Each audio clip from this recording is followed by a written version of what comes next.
Well, welcome back.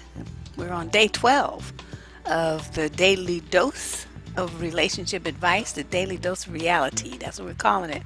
Because folks need their worlds kind of rearranged or something. I'm not sure what to really call it.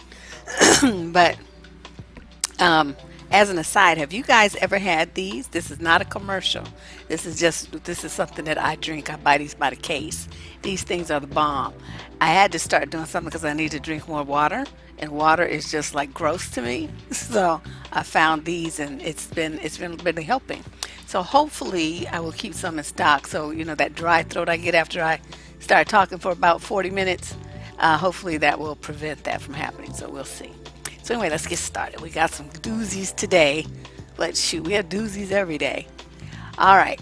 I stopped dealing with this guy who I was off and on with for years. He then immediately started dealing with a friend of mine. Ooh. And I believe they were already seeing each other. I told him he was wrong, but he would say it's not like we were best friends. She never came to me to let me know, nor did she have remorse about being with my ex. She started flaunting it on social media, the trips they were taking and the gifts he was buying her. I blocked him and her on all social media and my phone. I haven't spoken to him in a year. He tried several times calling me from unknown numbers all along while he was still with her. He texted my mom, and his mom and sisters would text me. I told them I had moved on just so they would stop contacting me. I've tried very hard to move on, but still think about him every day, and it still hurts that he is dealing with a friend of mine. How do I get over him and get him out of my head? This is easy. I don't know why you tripping. See, this is how I think about it. I don't know where you live, that part's missing, but here in the Bay Area, they have these big blue bins, like in grocery store parking lots and stuff, and it's from some, I don't know, some recycle kind of place where the clothes and stuff that you put in there goes to help poor people and the homeless and all this kind of stuff. See, so you take the stuff that you don't want anymore, and then you put it in there because you know that it may be some use to someone. It won't be any use to you anymore. That's why you're throwing it away. It's your trash. But see, they say your trash is another man's treasure. You know that phrase? So see, once you put something in the blue bin, then what happens to it after that? Who has it? What they do with it? Where they take it? How they change the color of it, paint it, integrate it with other things, and make it whatever they want to. See, none of that's your concern. That's not your worry, because the thing that you only need to focus on is you didn't want it.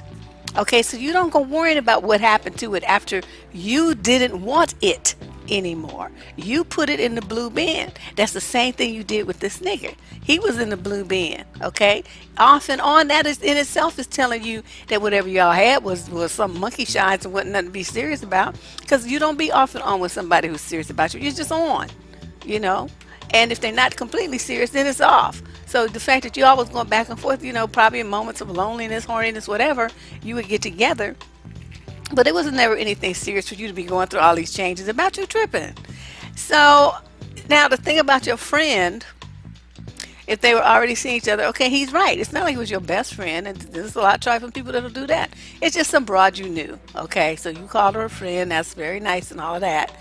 But again, you put him in the blue bin. So why do you care who dug it out or who was giving it once they pulled it out the blue bin? You see what I mean? You focusing on the wrong thing here. You tripping.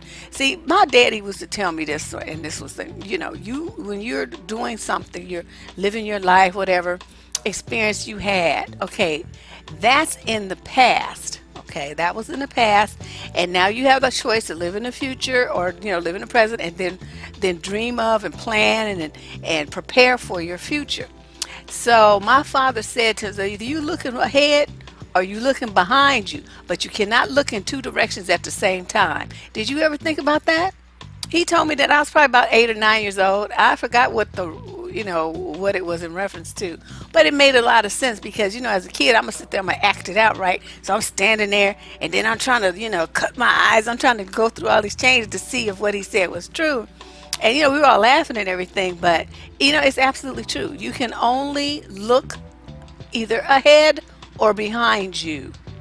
And if you're looking behind you and worrying about what's going on back there, then you ain't looking ahead to what you should be planning for and the dreams that you should be making come true. Okay, so see, you are stuck on stupid right now. You worrying about some silly shit. Like, who cares what she does with them? I mean, you did well to block them because, that was a bit of a stab in the back, whatever. But she don't owe you nothing. You sit up to talk about she didn't call me or let me know. She don't owe you shit. You are seriously tripping on that one. You all is grown, and it wasn't like she's like borrowing a pair of shoes where she has to ask you. You threw the whole nigga away. Okay, the whole nigga you chunked him. So she came along and she picked him up. And even if they were dealing with each other before, you don't have any proof of that. So stop tripping on that as well. Because even if they did, so what? You got rid of him, right? You chunked him into the blue bin. So that's how you get over it. You figure that he's something that you put in the blue bin and you stop worrying about who picked it out. You didn't want it anymore. So stop worrying about it. Stop thinking about it. That's just dumb. Think about something more constructive with your time. Do something more constructive with your time and think about something more constructive. All right. Letter number 2. First up, I owe you a big thank you for all the great advice you have been providing via your channel. Yes. Let me take a bow. I stumbled across your YouTube channel a few months back, accidentally, when I was searching on gold diggers and men who use women for money. The video I found was Mary J. Blige and how she got gamed on by her ex-husband.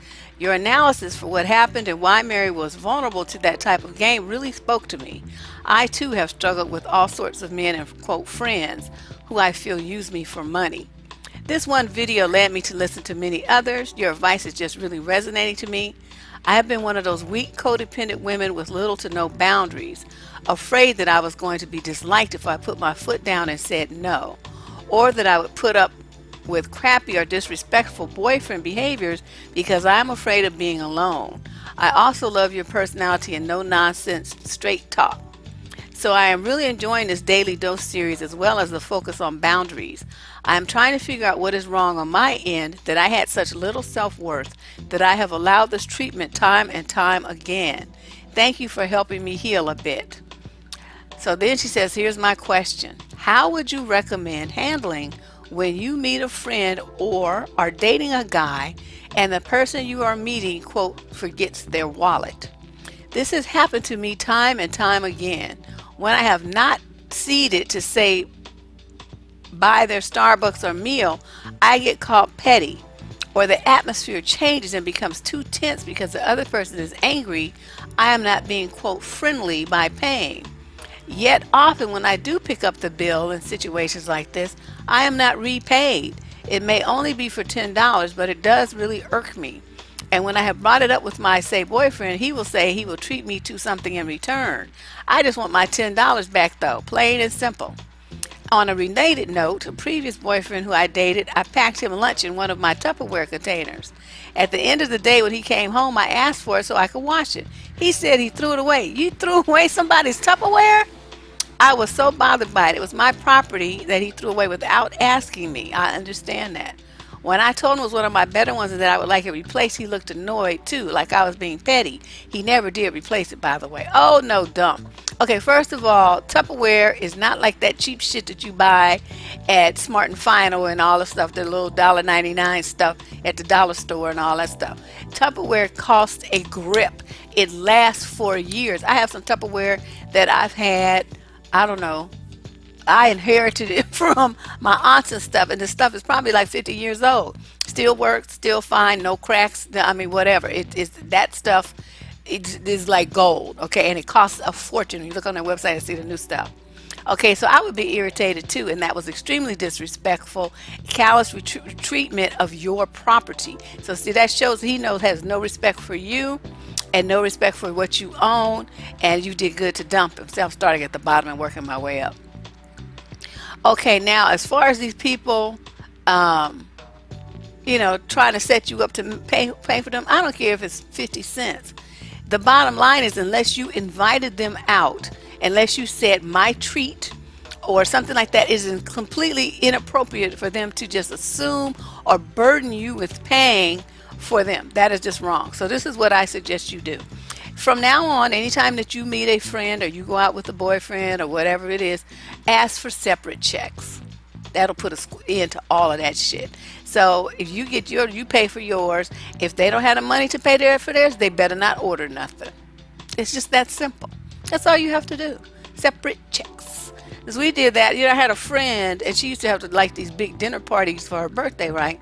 So everybody, I don't eat meat, right? So I'm ordering some little stuff, and so my meal, I'm even if with the alcohol and stuff, $25 say, and so these people ordered all these rich desserts and hors d'oeuvres and all this stuff and all these drinks, and they just ordering, just doing the most, right?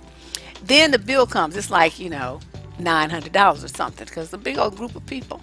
So Deb, having carefully calculated the amount that she paid, that she purchased, and includes tax and tip, because I have this app on my phone, so I'm entering all the stuff, and it tells you how much the tax is, how much the tip is, for the 20 cents. That's how much I put down, and I might put down another $5 to help contribute towards the birthday girl's meal. Because it's like 18 niggas there, so y'all can handle it.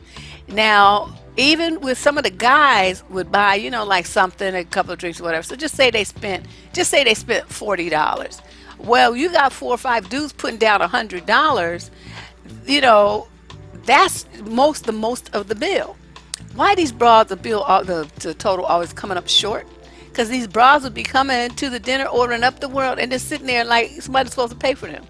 So I went to 2 of her dinners like that, and then I said, I'm not going anymore. I think she stopped doing it anyway. I think she got disgusted with them as well. But that's just trifling, and that's how people do. They always want to try to put a burden on you for their entertainment or whatever. So that's what I say do.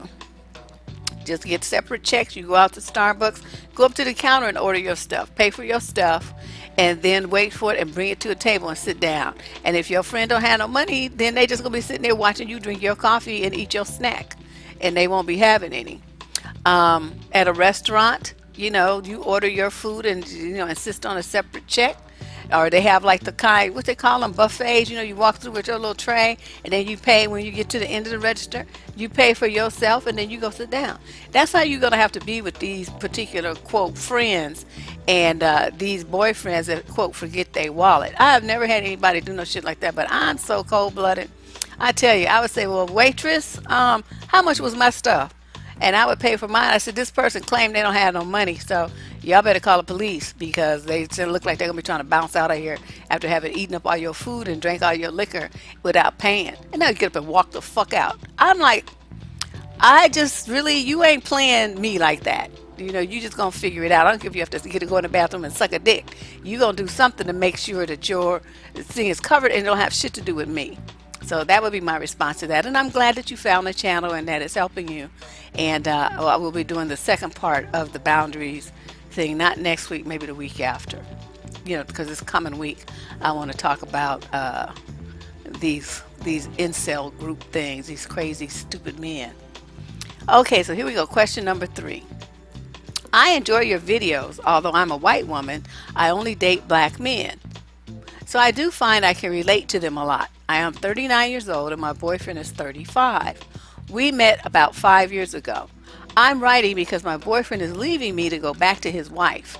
She is 30 and very childish and immature.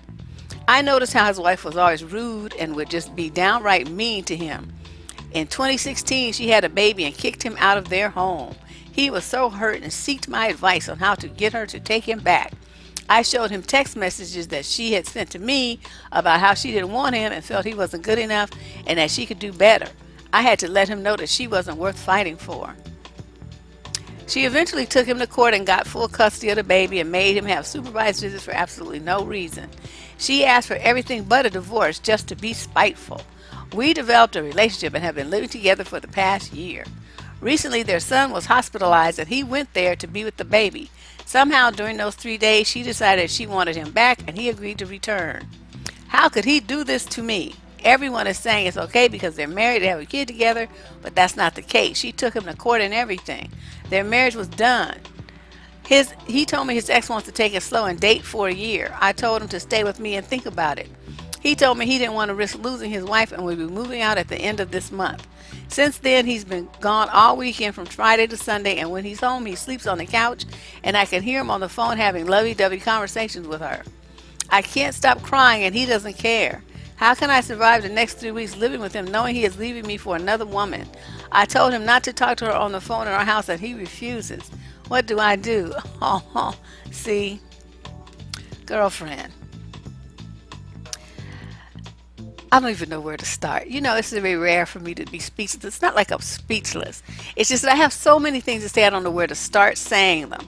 But let me just start at the beginning. I guess that's the best way to start. Respond to you in a little bit. Okay. She's childish and immature. You don't know that. All you know is the dragon drama that he was telling you. Of course he was going to make her sound like the villain because he needed you to feel sorry for him to provide him with a free place to eat, to live, and sex and food. That's why he did that. He was playing you. So whether she was childish and immature or not, the bottom line is he was married to her. So all this time, you've been dealing with somebody else's husband. And now he decided to go back to his wife, which was obvious that he loved her because that's why he married her. And then they have a little baby together. He's missing out on watching his child grow up because he's over there with you. Now, I don't know what he did that was stupid that made the woman so furious, probably cheating, that she wanted to, to get him away from her and to get away from the child. We don't know because, you don't have the information, or if you do, you chose not to tell me. So either he's beating her ass, using drugs, not working, or some other kind of being abusive to her, or cheating. It's always, we usually one of them that makes a woman act like this, especially if she just had a baby, She was like, oh, hell to the no, you got to go. So it had to be one of those 5 things. Now, where it got messy,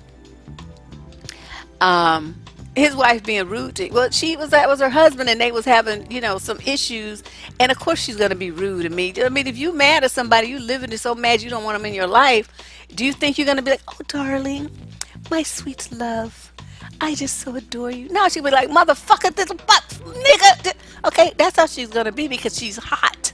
Okay, she's hot. So you don't be mad at some man and then be talking to him all gently and soft. That's not the way it works, at least not with black women.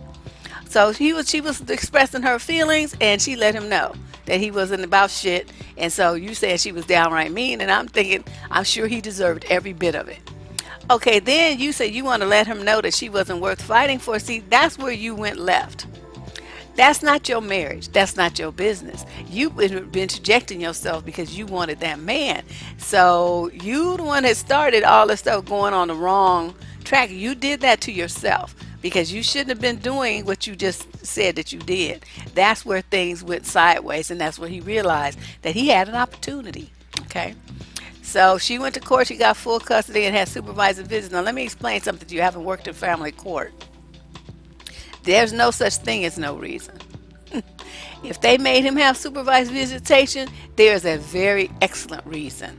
And because you don't just ask for it and get it, it has to be justified. So there must be some court documentation, some kind of police reports. There's some reason why this man could not be trusted alone with that child. Okay? It also could be because of the environment that he would be bringing the child into, which would be your house with you. And as a married man, that would be wrong too. I mean, there's just so much here to unpack. That's my favorite phrase. So, it could be a combination of those things. But I'm betting that most of it has to do with his history with this woman. Okay? So let's move on to that. And she asked for everything but a divorce just to be spiteful. Like what? Okay, she the only one that could ask for a divorce? Is that what you're saying? He can't say, Your Honor, over here, I want a divorce. He can't say that? See, why are you putting everything on her? And you just letting him absolving him of all responsibility in this situation. That motherfucker got a mouth. He sure was using it later. In this letter, you talking about all the shit he was talking. He knows how to say what he wanted, but he didn't want a divorce. Neither did she. And that's your second clue that you was in a situation that you didn't need to be in.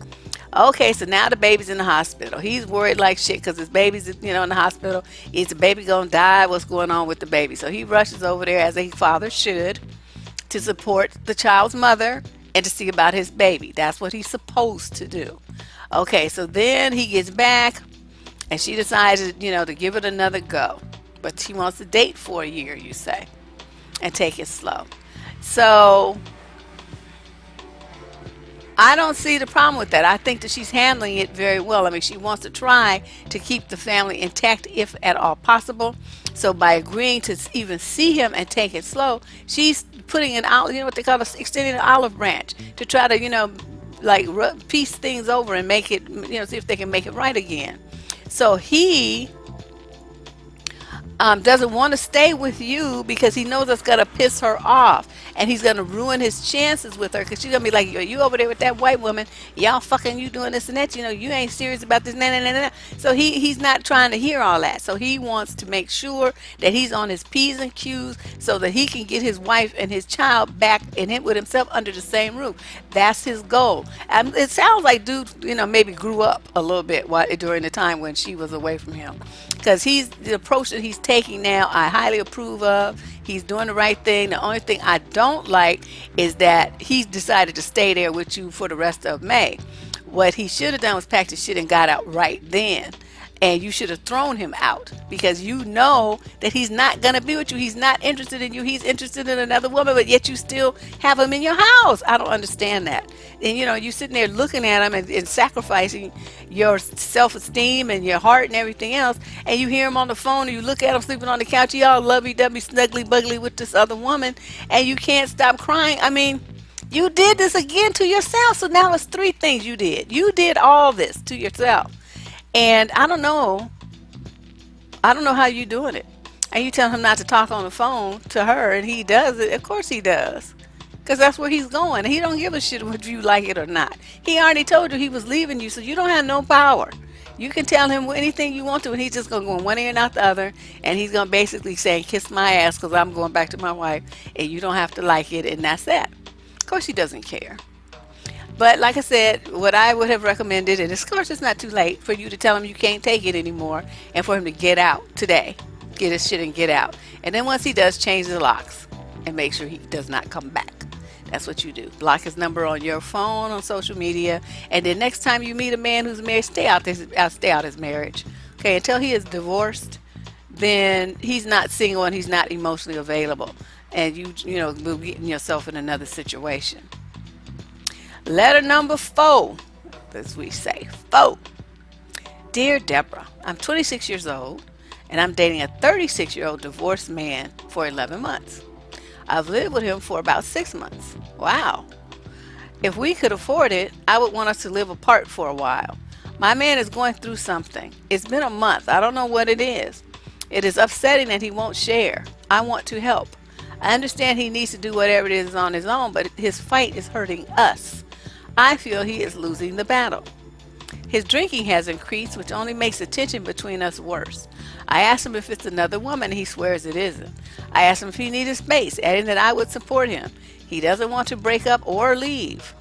I recently warned him that I won't tolerate this much longer. I know he is scared of losing me. And he almost wanted to share the other night, but he changed his mind. What am I supposed to do? Put my foot down? Tough love? Support him? Just hold on? I'm so unhappy. Oh boy. Later today, I'm going to make one of those, slide videos. And it just so happens it's going to be on this topic, when to know when it's time to let go. And okay, what I'm looking at here, okay, you only knew the dude for, 11 months, so 6, 5. So that means you only was dating him 5 months before you moved in with him. Why did you do that? Why did you do that? What were you thinking? Okay, you don't know nothing about this man. You moving in with him in 5 months. I'm not understanding what happened here. Secondly, you're not married to this man. I mean, I understand, you young women all be all like, we want to be a ride or die chick and you want to hold him down and lift him up and do all this old stuff to these dudes. But, this is like a drunk. He's an alcoholic. And he's having drama probably because he's drinking and it's fucking him up. It's nice that you care. Don't get me wrong. I'm not saying that you have to be like a total, evil-hearted bitch about it. But if a man is headed down a road of alcohol, then he's not going to be in a state of mind where he can really exert any energy towards maintaining and building a relationship with you. It's like he's in a vortex and he's going down, and you are sitting there. Now you safely on the side, but you know, by putting yourself involved in this stuff, you in the water now too, and you're gonna go. He's further down than you, but you know you're gonna be headed in the same direction if you continue dealing with this dude. So you know, I'm like, you talking about we could afford it. What you mean we? Who's working? Don't y'all have a job? I mean, can't you get your own place? I don't care if you just rent a room with somebody else. You have a roommate. You need to get up out of here. And you know, he's divorced. He's 10 years older than you. He's divorced and he's a drunk. What's wrong with you? Is this the best you really think you can do? Ah, girl, please. I would have left him so long ago. I'm like, Deb don't like drama. See, so you want to, you know, you want to be on a sinking ship. See, I don't do like things like the Titanic, you know, stuff like that. You going to go down and you going down by your damn self. Deb's not going with you. So I'm wondering what's all this loyalty that you have to this man that you've only known less than a year. You doing too much. You're doing way too much. You know, you're miserable. He's a drunk. You know, that's good enough for me. That's all I need to hear. Okay, letter number 5. Hi, Deb. She's in the 19 to 26 age group and also lives in Chicago. That's everybody from Chicago. I love your advice videos. They're very insightful and help form better values and self-esteem. I'm writing to you because I'm having such a horrible experience with dating. It seems like every guy I meet, everything goes great. The conversation is awesome, and then poof, they disappear or never text me back. I'm beginning to think it's me. Can you offer any advice on dating in your 20s? Also, I've just recently moved to the city of Chicago for work, so I'm very new to the area. Like I said in another video from somebody else who was from Chicago, from the women that I interact with that are from there talk bad about the guys from Chicago, like they not worth shit. So I don't know what to tell you. It's like you move. These women have lived there all their lives. You just moved there, and they're like, these dudes ain't about nothing here. And I'm thinking, judging from what they say and then listening to your letter, how things were going great and everything, and then they did a disappearing act. I'm thinking it's this. They're looking for some easy ass. That's what they're looking for. So see, you had this great conversation, what you were supposed to do. I mean, I'm not saying you were really supposed to do it. I'm saying the script in their head supposed to do it. What you were supposed to do, according to their little pea brains, is say, oh, this is so wonderful, why don't you come over? Let's finish this conversation. I have some beer, I have some wine, I have some hen. He would have broke his neck getting over there, because then it would have been some pussy and some booze and a bed, and that's all that he was looking for. So that, to me, I don't know, that's what jumped out at me. They don't want to put in any work. And see, from conversation with you, you're obviously a young professional, you moved there for work. So I'm thinking that they're looking for someone who's easier to deal with, is not as challenging, not as intelligent, and not as on the ball. They want a woman who is desperate and lonely and all of those things, so that they can walk in and feel like the big cheese. By talking to you and seeing that you have your shit together, he knows he would have to come with his A game. And most of these young brothers don't have an A game, don't even have a B game. So they know you're out of their league. So you are saying you're beginning to think it's me. Well, yeah, I mean, it is you, but not in the way that you mean. It is it to me, from what I'm interpreting and my experience in doing this, with these young men, is that you present too much of a challenge. They don't want to put in that kind of work. They just want to, dip and dab and, slide in and slide out. And you have too much going on. He knows that that's not going to be the program that's going to be acceptable to you. And so they dip. They go and find some new victims, a more willing victim. Now, what you might want to do is find out where you heard of this group, this website called Meetup, meetup.com.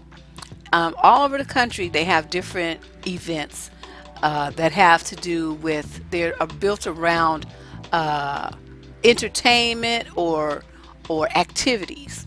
So you're not like sitting there, you're not online, meeting somebody. So you actually meet them face to face. You actually interact with these people doing things that you enjoy. Like, okay, you guys are in Chicago, it gets cold there. So you guys might have like they might have ice skating group or something in the wintertime, or um, a pool part, group that likes to get together to play pool, or a women's book group kind of thing, or even a mixed group book club, or a tennis group, or a bowling group, or um, I don't know. I'm just a photography group, or I mean whatever it is that you like or would like to find out about, you can participate in those kind of groups on Meetup. And it's what I did a few meetup things, and I really enjoyed it. And I'm not really the social kind, I don't really like to be bothered with a whole bunch of people. But I made an effort to get out and meet some folks and socialize and everything, and it was actually quite enjoyable. So that would be my recommendation. You also get to meet other women in your area. Don't be, and let me caution you too. Do not be telling people how much you make or any of your personal affairs. Keep your mouth like this. Look at that video I did about women talk too damn much. Make sure that you do not be telling all people all your information, because you don't know anything. I mean, you get to know them and stuff, but you don't really know what kind of people they are. And don't be bringing them up in your house, letting them see all the shit that you have and all that kind of stuff. So just be careful. But try some meetups, and then I think that you will find more success that way. And I think you're also going to have to date guys a little bit older than you, and then you might have more luck. Okay. And the last letter of the day. Okay, let me take a swig of my water.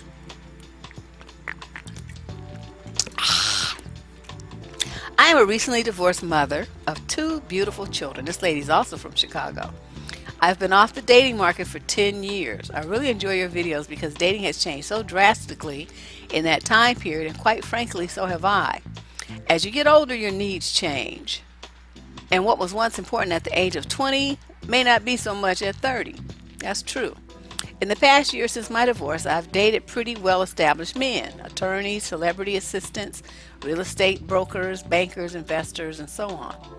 I have been gifted with items, been sent on vacations, had a few bills paid. One guy's even paid for a friend of mine to tag along to Las Vegas, flight and hotel, to attend a friend of his birthday celebration, all expenses paid. I unfortunately have not found one that I took seriously, more than likely because of my own issues dealing with my marriage and my ex-husband. In a sense, I believe that I'm emotionally unavailable, so I attract emotionally and or unavailable men. Well, that could be. The problem is, lately, I've been feeling a little judged by my friends for not having a traditional date and jump into a relationship situation. I really just started dating for the benefits and throw the men back in the dating pool. Of course, I'm looked at as a gold digger. I personally do not feel as gold digging. I just figured in my mind that the next person I take seriously should be able to provide a particular lifestyle, and honestly, I'm not in a rush to settle down. These women date mediocre at best men, bus drivers, cable guys, call center employees. And by all means, I'm not saying there's anything wrong with those professions, but those guys are easy to find, but I would like a quality lifestyle and caliber. I'm not judgmental of other choices, but if I were to say how I felt, I think they picked the first breathing man with a hard on to call boyfriend. I'm not about that life. Am I looking at this wrong, or do I have a bunch of jealous friends? What should I do? Well, I'm going to say this. Do you? Fuck what they say. It's like, why everybody got to be in a relationship? Do you think all those men wanted a relationship with you while they was busy, making you be arm candy? They found you attractive. They wanted to square you around and take you places with them on their arm. And, as long as you can keep yourself looking good, you know what I mean? You can 30s into your 40s. You stay at the gym. Stay out the sun. Use your sunblock and stuff. Protect your skin from getting lines and wrinkles. Wear flattering clothes and nice hairstyles and stuff, and keep the body tight. You can do that for the next 20 years. Easy. Because, that's just how it is. Black don't crack.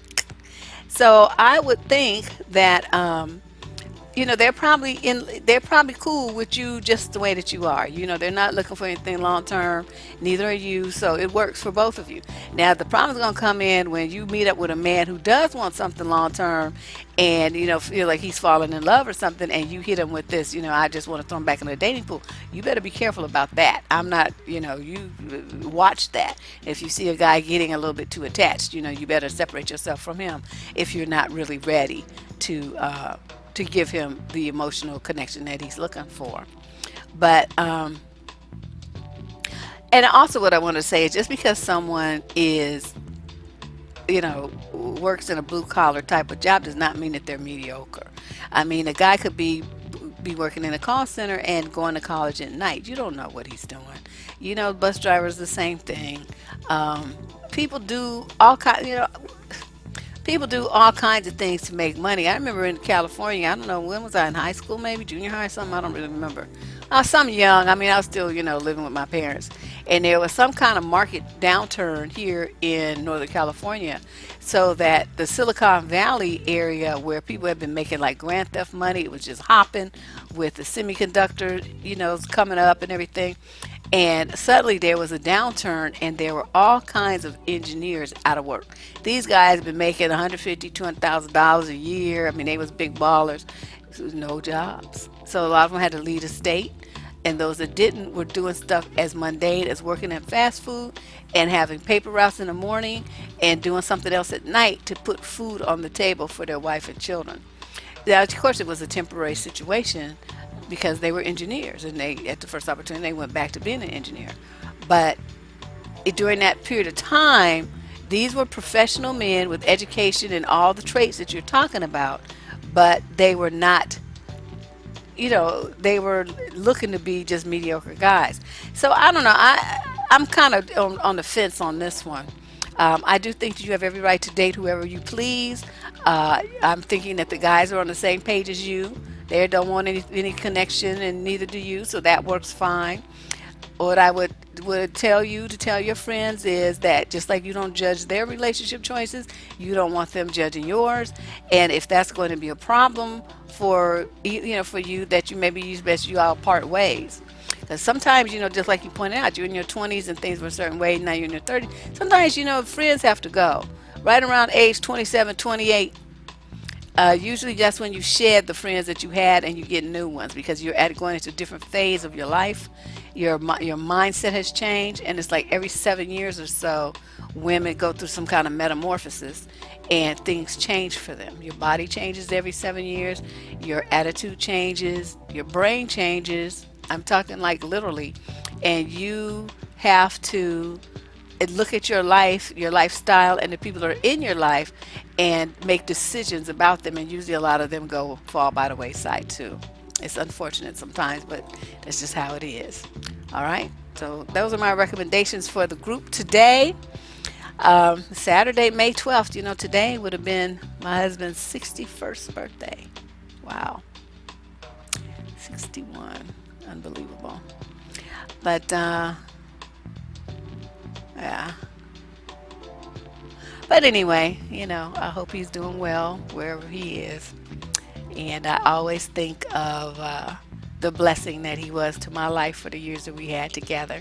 And I hope that you guys find somebody that you can think of that way. Okay? I will see you tomorrow. This is Deborrah Cooper from survivingdating.com. Bye-bye.